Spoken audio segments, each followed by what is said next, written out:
Bonjour à tous, aujourd'hui on va faire un trip pour aller jusqu'à Meaux, donc à côté de Marne-la-Vallée et Disney, en partant de Haguenau, au-dessus de Strasbourg en Alsace. Donc on va commencer par réinitialiser le trip. Hop, comme ça on aura les données exactes. On vérifie les pneus, c'est bon. Donc nous, ce qu'on veut, c'est aller donc au superchargeur de à côté Marne-la-Vallée. Donc c'est celui-là normalement. Voilà, au Tesla Europe. Et dans les options, j'ai dit que je ne voulais pas utiliser les péages. Pause. Alors, en faisant cette vidéo, je voulais démontrer comme quoi la voiture électrique n'est pas faite totalement pour tout le monde et qu'il faut faire attention à certains trucs. J'étais tellement concentré sur la vidéo et en plus je voulais tellement partir vite parce que j'avais rendez-vous dans l'après-midi que en filmant je n'ai pas du tout fait attention. Donc déjà, première alerte, il fait une simulation hyper rapide avec un temps, tu sais pas comment il calcule. D'où l'arrivée à midi 09. Maintenant, on va voir la suite. Donc il me dit que j'arrive à midi 9, il est 7h20. Pause. Donc là, quelques secondes après, il me refait un calcul, un peu comme Waze, il fait un premier calcul et un deuxième. Et là, il me met 15h34. Je fais pas du tout attention. Ayant fait des simulations quelques jours avant, que ça soit sur Maps, que ce soit via Michelin ou ABRP, ils m'ont donné à chaque fois les deux mêmes chemins. Le chemin A4 payant et l'autre chemin sur national départemental, un de 4 heures et l'autre de 5h30. Là, je fais pas du tout attention. 15h34, il est 7h20, donc je vais partir à 7h30. Je fais pas du tout attention qu'on dépasse les 8 heures là, donc je fais vraiment pas attention et je lance le bousin et j'y vais. Quand j'ai fait la recherche pour y aller, il y avait deux solutions. Soit on passait par l'autoroute A4, mais il y avait plus de 43 euros, je crois, de péage à l'aller, sachant que je vais faire l'aller-retour sur 2 jours. On est samedi, je reviendrai dimanche, donc ça faisait plus de 88 euros juste pour y aller, donc ça m'embêtait un peu. Et j'ai regardé donc pour passer par la nationale, il y a des superchargeurs, donc ça c'est pas un problème. Ah, on entend la batterie qui est déjà en train de précharger. Donc on va avoir deux stops, on va avoir un stop à Faré-Bersviller et un à Reims. C'est pas ce que j'avais dit moi normalement, tiens c'est bizarre, ça me convient pas ça. C'est pas ce que j'avais vu sur RBRP, faut que je revoie, je sais plus. Donc voilà, le but de toute façon, comme j'ai dit, on annule. J'ai mis l'option éviter les péages, parce que ça coûtait beaucoup trop cher. Donc on va avoir deux stops. Et ben, c'est parti alors.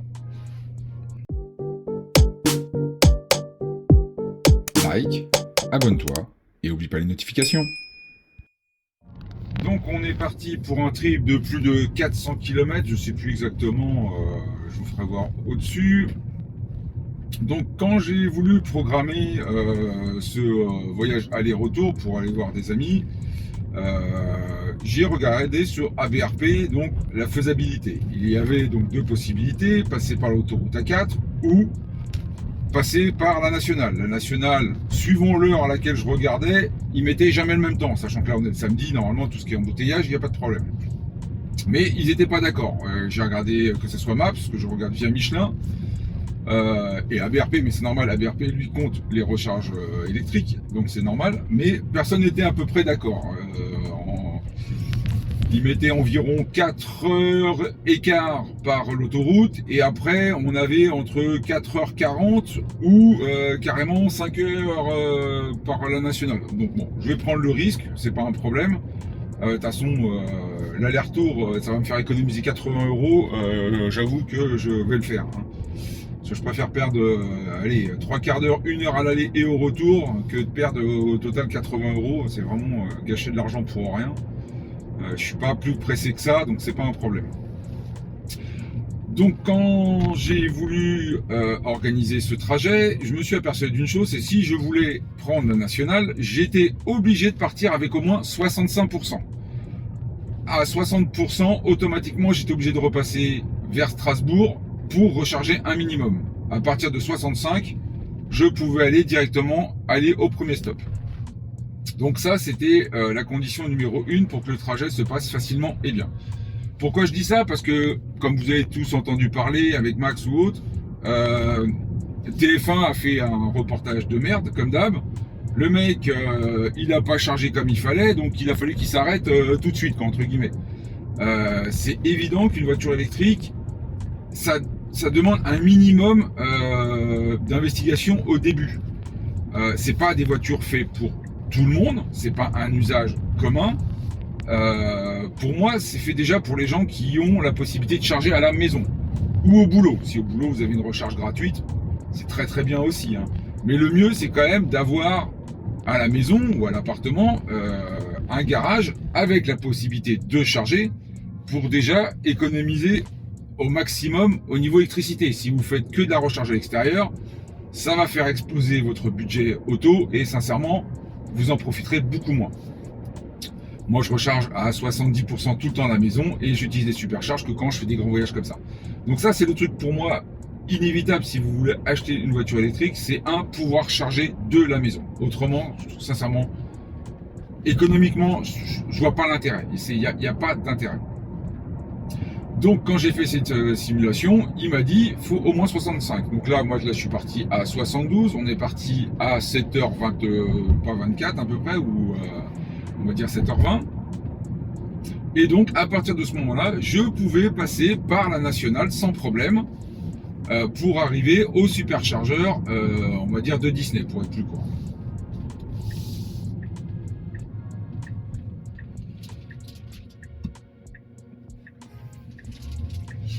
Les voitures électriques, pour moi, donc c'est pas fait pour tout le monde parce que une personne qui n'a pas l'habitude et qui pense, on va dire thermique, n'anticipe pas. À part les gens qui partent, on va dire en grandes vacances et font le plein la veille pour être sûr que le jour J au matin ils partent et que c'est bon. Le reste du temps, ils pensent pas à ça parce que les stations-service, il y en a n'importe où, machin truc. Alors les stations électriques, sincèrement, maintenant vous en avez quasiment n'importe où. Le problème, c'est pas le nombre de stations, le problème c'est les tarifs. C'est juste de l'escroquerie. Que vous ayez des abonnements ou pas, c'est super cher. Alors je parle pas de certaines grandes marques où en effet quand vous avez votre abonnement à 10-15 euros par mois, ça commence à devenir intéressant ou à peu près dans les prix Tesla. Mais autrement, vous vous faites mais éclater. Vous avez des fois des recharges à 0,60 quoi, 70 même plus. C'est juste de l'escroquerie. On a l'impression que les mecs ils veulent même pas que tu les utilises leurs bornes quoi. C'est faut vraiment être dans une détresse de batterie pour aller faire un plein là-bas quoi. Ça vaut vraiment pas le coup. Donc ça demande un minimum d'investigation au début de savoir où tu vas, combien de stops tu veux faire, parce que techniquement il y a toujours plusieurs petits choix différents. D'où là, moi je pouvais passer par la A4 ou pas. Il y a des fois tu peux passer par les nationales, des fois c'est plus compliqué parce qu'elles sont plus espacées que sur les autoroutes, mais ça reste largement faisable. Là sur le dessin, vous voyez qu'on soit au-dessus ou en dessous, ABRP même vous propose vraiment plusieurs possibilités parce que c'est largement faisable. Après c'est à vous de faire un compromis entre est-ce que vous voulez arriver vite et payer, ou est-ce que vous voulez arriver moins vite et que ça vous coûte le moins cher possible. Moi perso, je préfère payer moins, c'est pour ça que j'ai acheté une électrique, c'est pour faire des économies un peu partout, et je suis pas à 1 heure près sur 5 heures de route, quoi. Je m'en fous littéralement, quoi. J'ai rendez-vous, entre guillemets, là vers 13h pour manger avec un pote, après j'ai une soirée à partir de 16-17h, je suis parti à 7h30, normalement je devrais arriver j'espère vers midi et demi, voilà, je suis large, quoi. En plus moi je suis un lève-tôt, donc je m'en fous, donc je préfère perdre 1 heure sur mon trajet, que dépenser 43 ou 44 balles à l'aller juste pour payer une autoroute.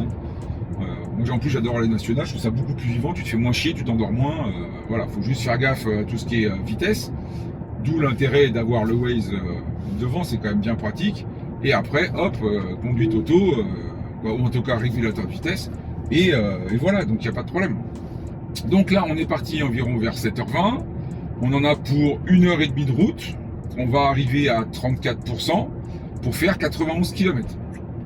Si j'étais parti à 60%, alors pour moi ça me paraît bon, hein, mais je sais pas pourquoi, à BRP il était pas très très chaud. Peut-être parce que j'avais mis une limite à arriver à 15% au chargeur. Ça c'est à vous de régler après, hein. Vous verrez dans l'encart. Voilà, moi par défaut je dis toujours d'arriver à 15%, histoire d'être un tout petit peu large. Donc voilà, autrement, donc on parlait, oui, donc la voiture électrique, c'est pas fait pour tout le monde. Faut un minimum s'intéresser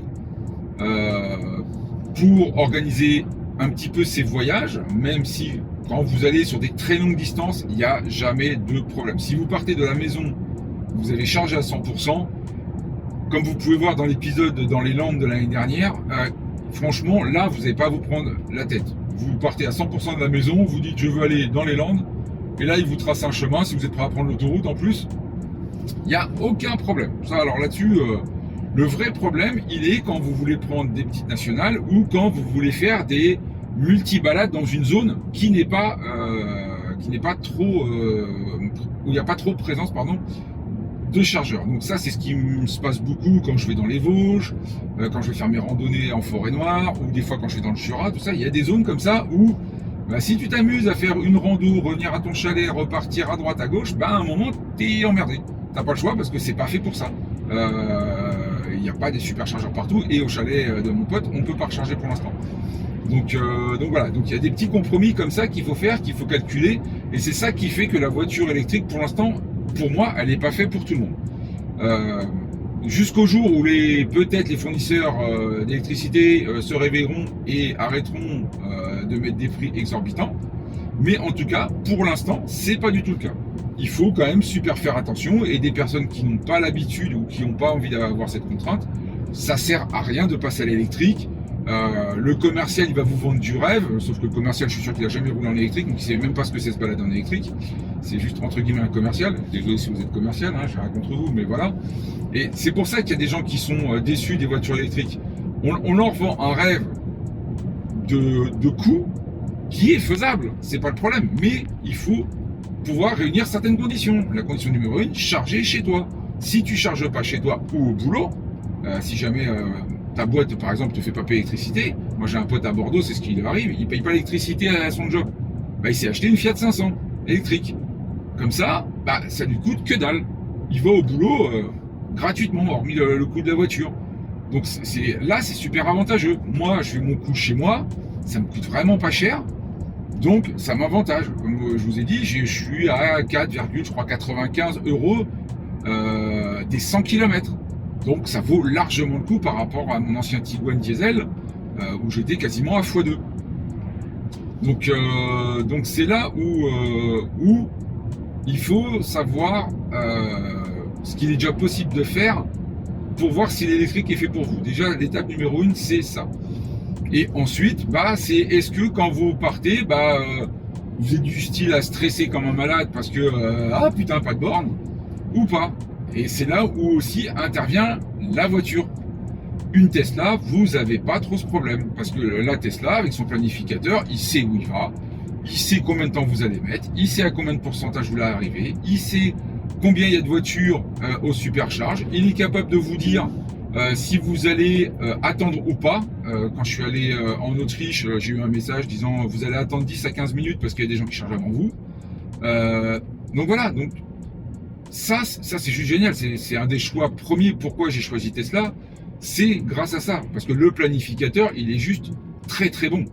Son défaut, qui n'a toujours pas été corrigé, c'est le fait de ne pas pouvoir dire je veux arriver à mon point de fin à tant de pourcents. Et ça, pour moi, c'est toujours the gros défaut sur le planificateur. Parce que là, par exemple, je vais à Meaux chez des amis. Donc, comme je sais même pas si à l'hôtel tu peux charger machin truc, je veux aller à Disney. Bon, ça fait un petit détour de 15 minutes. C'est pas grave, c'est pas la mort. Donc, je vais charger là et je vais mettre plein. Et pas plein, 80 ou 90, on verra. Après, sur Meaux, je vais pas trop bouger et je repartirai. Mais quand vous partez chez des amis, par exemple qui habitent en appartement, un truc comme ça, et que vous allez arriver et vous ne savez pas à combien de pourcents, vous ne pouvez pas trop dire au truc, ah bah je sais que la station chargeur, elle sera là pour le retour, donc il faut au minimum que j'ai 30% pour ensuite y aller. Et ça, voilà, ça il sait pas faire. Donc on peut faire une simu sur ABRP, pour ça c'est assez pratique, même si c'est pas fiable à 100%. Mais ABRP vous mettra toujours, sera toujours plus pessimiste qu'optimiste. Donc ça c'est bien. C'est-à-dire qu'il a plus peur de tomber en rade que l'inverse. Donc quand j'ai fait la simu à 60%, il préférait s'arrêter avant pour faire une charge. Alors que là je suis parti à 72, 75, je sais plus. Et je suis large, j'arrive à plus de 35. Donc ABRP pour ça, il voit toujours au plus négatif possible de la conso. Donc c'est bien. Donc on va voir tout ça. Allez, on y va.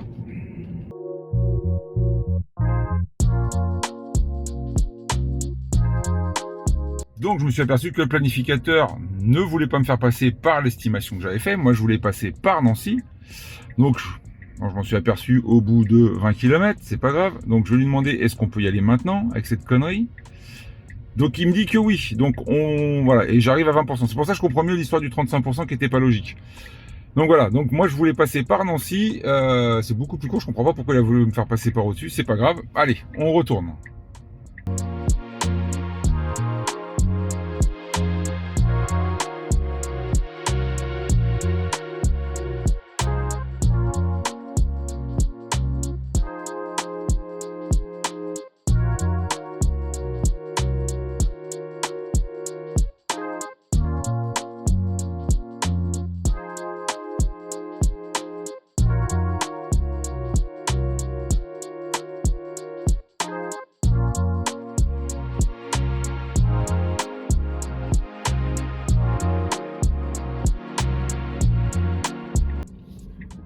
Alors là je fais un petit bout de vidéo parce que c'est la première fois que je vois ça, un poteau lumineux qui reflète toute la couleur du feu.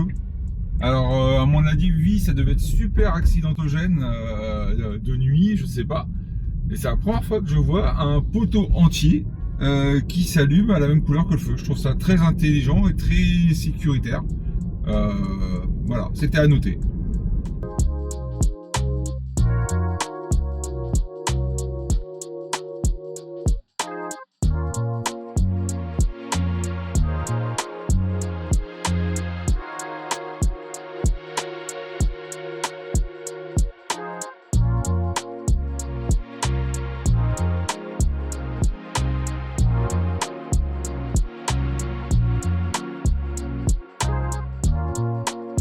Nous sommes arrivés au superchargeur de Nancy, donc il est 9h31, on a 21% de batterie, c'est ce qui était à peu près annoncé, donc là on va charger et on va voir pour aller jusqu'à Marne-la-Vallée, si est-ce qu'il va prendre le chemin ou pas vers Saint-Dizier.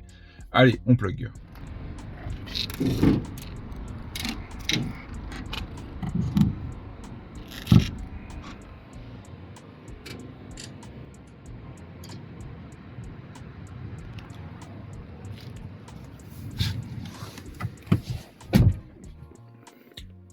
Alors, le coût au superchargeur est de 0,35 € du kilowattheure. Autour de la station de Nancy, vous avez vraiment plein de trucs. Donc, il est situé au niveau du Ibis. Vous avez un Burger King, un KFC et un Cora. Donc, si vous avez besoin, il n'y a aucun problème. Vous avez même un petit distributeur, si jamais il y a besoin. Bon, là, il n'est pas très rempli, mais au moins, vous l'avez. Donc il y a toutes les commodités et vous avez l'hôtel à côté si jamais vous avez besoin. Donc nous, ce qu'on veut maintenant, c'est aller à côté de Disney. Hop, merde, il est où ? Voilà, il est là. Donc nous, on veut aller à celui-là. Je vais lui dire, vas-y. Voilà, vous voyez, au début, il a voulu passer par Reims. Et là, ah bah c'est marrant, tiens, il me dit qu'on peut y aller en une seule traite. Tiens, c'est marrant parce que ABRP me disait que non. Donc lui, il me dit que c'est faisable en une seule fois. Il faut juste un temps de charge estimé à 20 minutes. Donc là, pour l'instant, de toute façon, ça débite, il n'y a pas de problème, c'est en bas. Donc on va voir. Donc il me dit qu'il me faut 3h42 pour y arriver en une seule charge. Là, je suis un peu dubitatif. On va le laisser charger et on va voir ce qu'il nous dit après, parce que moi j'avais vu qu'il fallait faire une supercharge à Saint-Dizier là pour limite aller plus vite, parce que là il va nous demander de supercharger peut-être jusqu'à 80-90 et on va perdre beaucoup de temps, alors que s'arrêter 2 fois en chargeant 2 fois 5 minutes, quoi, une fois 10 minutes et une fois 20 minutes, on irait beaucoup plus vite. Donc j'attends de voir jusqu'à combien il a besoin de monter. Pour voir exactement. Là, je suis un petit peu étonné de sa demande. Donc, on va voir. La voiture vient de me laisser un message comme quoi elle était prête à repartir. Donc, elle a recalculé comme quoi c'était bien plus rapide de passer en effet par Saint-Dizier. Donc, ABRP avait raison. Donc, ce qui va se passer, donc, il est 9h44, on est à 55%. Et on a 1h09 et 103 km pour la Saint-Dizier. Donc on y va.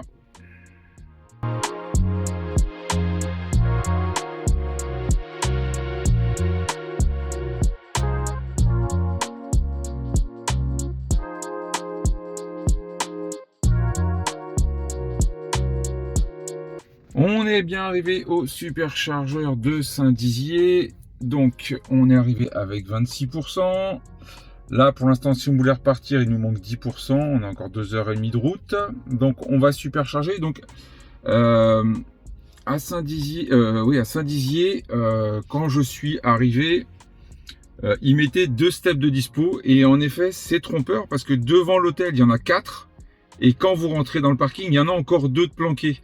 Donc si jamais vous allez à la suite Saint-Dizier, vous fiez pas qu'aux 4. Et il faut rentrer aussi dans le parking qui a une barrière, donc qui doit être fermée la nuit.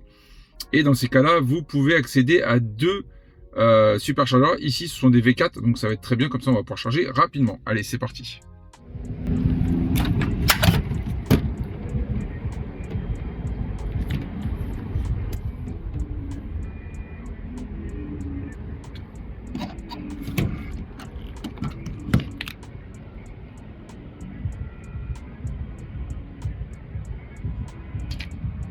Donc là, techniquement, on doit aller à celui donc d'à côté de Disney, à Val d'Europe, et il nous manquerait 10%. Donc voilà. Et comme là, on est entre 20 et 80, les vitesses de charge sont très rapides. Donc c'est pour ça que c'était plus intelligent de faire ça que de vouloir supercharger à Nancy et essayer de faire tout en une seule fois.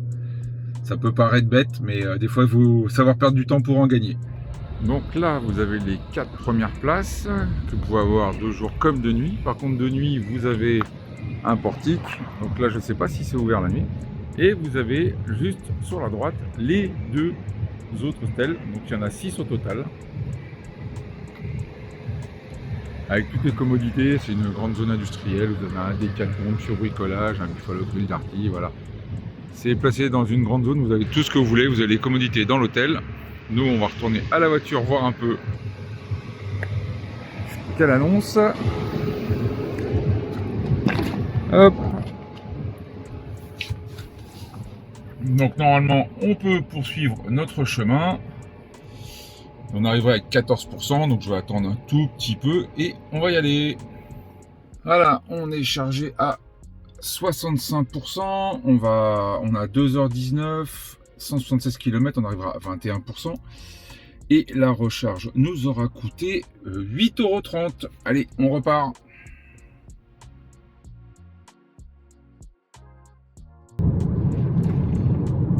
On dirait un vrai décor Windows.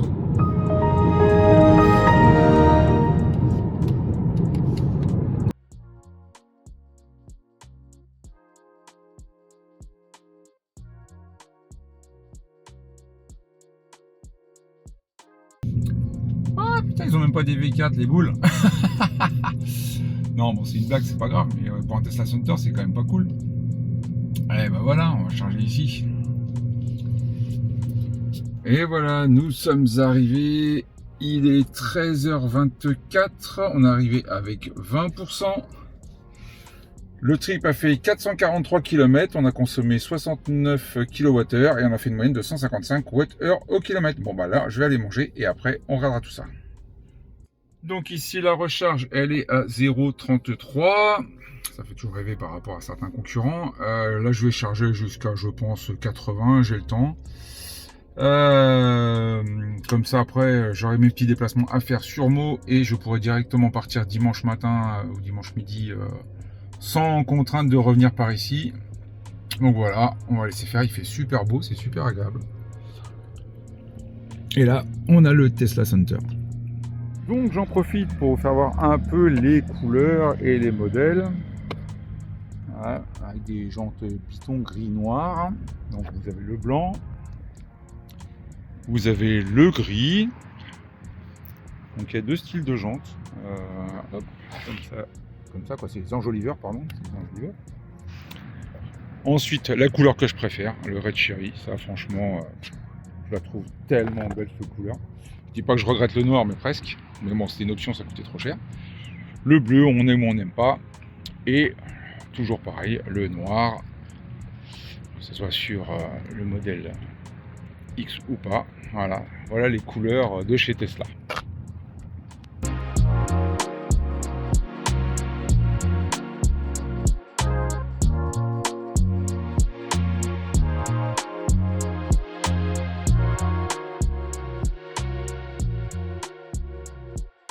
C'est chargé à 85%, ça a coûté 13,19 €. Donc là maintenant je vais aller hop à la soirée d'anniversaire et on se revoit demain.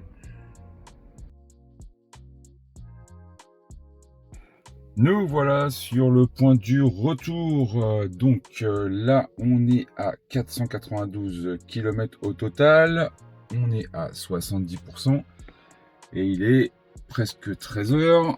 Donc maintenant le but, ça va être de rentrer hop, donc chez ma copine.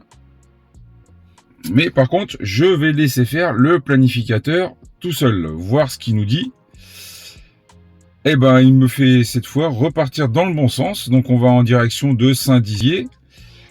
Hop. Donc, il y en a pour 2h23, 175 km et on arrivera à 20%.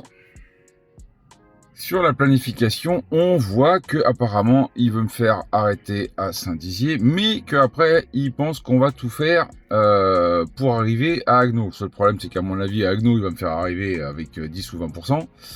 Donc ça sera pas le but. Donc il faudra quand même que je surveille quand je vais faire à Saint-Dizier, voir ce qu'il m'annonce. Si c'est pour faire un plein à 80, voire même plus pour arriver là à 10, ça m'intéresse pas. Je ferai comme à l'aller, je m'arrêterai à Nancy. Et ensuite, on ira à Agno avec, il me faut environ 30%, je crois, pour ensuite pour repartir sans problème.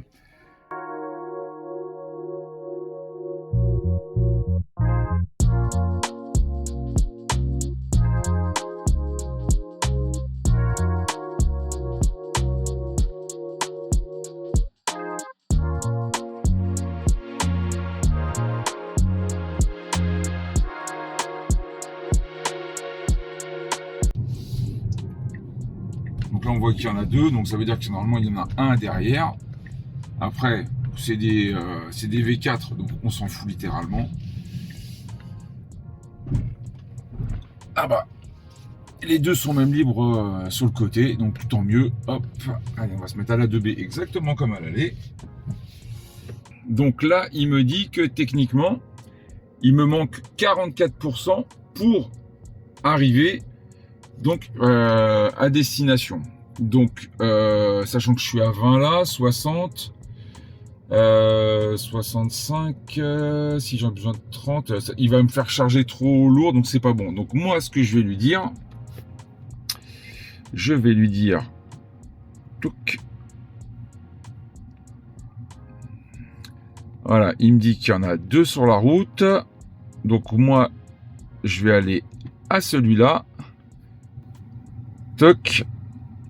Voilà. Et là, il me dit que le temps estimé de charge maintenant est de 10 minutes. Et ben, c'est parfait. Comme ça, j'ai le temps de faire mes petites commodités, manger un petit truc. Et après, comme ça, on y va et on perd pas de temps. Voilà, nous avons chargé 52% pour avoir une petite marge à 21% pour arriver à Nancy. Il est 15h51. Allez, on est reparti. Donc on part de Saint-Dizier, on en a pour 1h04 et 104 km, donc on devrait être là-bas vers avant 17h. Comme vous avez vu, le planificateur par défaut, il veut vous faire arriver à la maison le plus rapidement possible, et lui il n'a pas de notion de je veux arriver à 10%, 20%, 30%, ce qui est toujours ce défaut sur le planificateur. C'est vraiment dommage parce que là je n'arrive pas à ma maison. Il me faudra 20 ou 30% pour pouvoir être sûr de refaire une recharge après à Mundolsheim.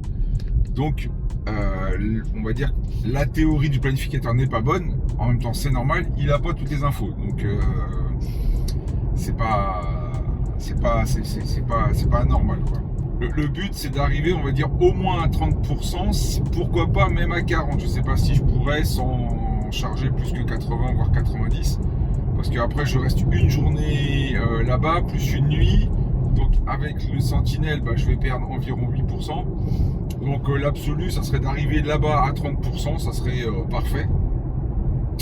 Donc on va voir si c'est faisable ou pas. Si c'est pas faisable dans l'absolu, je peux toujours trouver une petite borne à la con, un poil plus cher, ça c'est pas grave encore. Mais j'aime bien utiliser que le Tesla, déjà parce que le prix. Et puis voilà, quoi. Les autres ils ont qu'à s'aligner sur des prix un peu plus sérieux, et ils aimeraient peut-être avoir un peu plus d'électricité. Voilà, c'est pas ce qu'ils recherchent. Bon voilà, ok. Vous étonnez pas si ça marche pas votre truc, hein. Qu'est-ce que je vous dis? Voilà, il y a de la balade de moto là. En même temps, il a fait super beau ce week-end. Vraiment que du plaisir. Ils ont bien dû se régaler.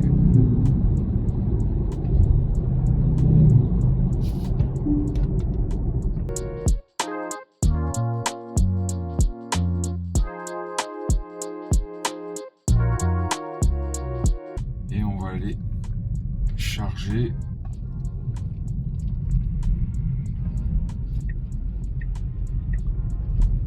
Donc là c'est des V3, donc il va falloir se mettre un slot sur deux. Oh ça va, il y a beaucoup de place, donc il n'y a pas de problème. Parce que je vous rappelle que quand vous avez des V3, si vous ne mettez pas un slot sur deux, qu'est-ce qui va se passer? La puissance elle est divisée, et donc vous chargez moins vite. Donc là c'est pas le cas, donc c'est bon, on n'est pas emmerdé. Hop, je me mets sur l'avant-dernière, comme ça il y a très peu de chances que quelqu'un se gare à côté. Donc là techniquement il me dit qu'il me manque 13% pour arriver. Donc on est à 20%, donc on va dire 33%. Moi j'en voudrais 30%, donc 63%, ça devrait être largement jouable. Donc nous le but c'est que on ait affiché ici 30%. Comme ça voudra dire qu'on arrivera à 30% à la maison. Ça sera très très bien. Donc là c'est parti, on est à 20%. En général entre 20 et 80 ça charge assez vite. Donc on devrait pas être trop emmerdé pour faire un 20-60. Sauf s'il y a quelqu'un qui vient se foutre à côté de nous. Allez, on croise les doigts. Et voilà, on a chargé à 70%. On arrivera à 35%. Et ça nous aura coûté 11,83 €. Allez, direction maintenant Agno. On en a pour 1h51. C'est parti.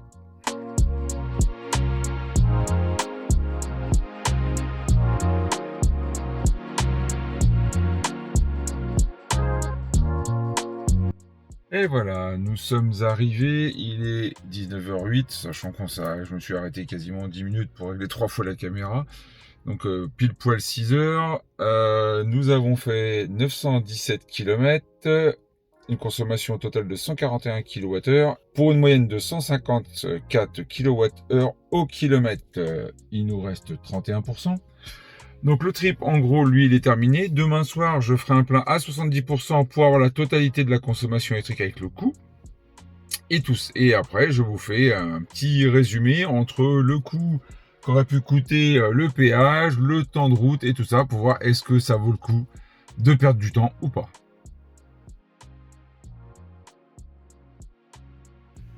Les conclusions de cet épisode. À l'aller, 5h42 en enlevant les 19 minutes du détour. 28 minutes de charge sur le trajet et 35 minutes une fois arrivé pour un coût de 28,92 €. Le retour, j'ai mis 5h58 en enlevant les 10 minutes d'arrêt à cause des problèmes de caméra. 29 minutes de charge sur le trajet pour un coût de 24 €. En passant par la nationale, j'ai fait 917 km et j'ai mis 5h50 en moyenne, pour 52,92 €, soit 5,77 € les 100 km. En passant par la RA4, j'aurais fait 989 km, j'aurais mis 5 heures environ, et ça m'aurait coûté 44 € par trajet. Et entre les 70 km de plus et la moyenne de consommation à 130 km/h qui aurait donc été plus élevée, j'aurais encore plus consommé. Donc en gros, ces 50 minutes de perdu m'ont fait économiser 44 € de péage et un peu moins de consommation. C'est énorme, ce n'est qu'à l'aller. En gros, chaque kilomètre d'autoroute m'aurait coûté 10 centimes. Donc chacun sa vision des choses, mais perso, je préfère perdre 1 heure. Je trouve que le coût de l'autoroute n'est pas justifiable, vu le temps gagné par rapport à la nationale. En ce qui concerne le planificateur, comme vous l'avez vu, il est bon de faire quelques simulations avant de connaître les possibilités. Vérifier que le planificateur passe bien par où vous avez choisi. Savoir à combien on a besoin d'arriver pour savoir bien comment calculer la recharge. Un arrêt, 2 arrêts, continuer la charge pour mettre plus que ce qu'il dit pour arriver avec une autonomie supérieure parce que vous savez que vous allez bouger derrière, sans oublier d'activer ou de désactiver les péages. N'oubliez pas que de 20 à 60%, la charge va vite, de 60 à 80 moins vite, et après 80, c'est très lent, c'est normal, c'est pour préserver la batterie.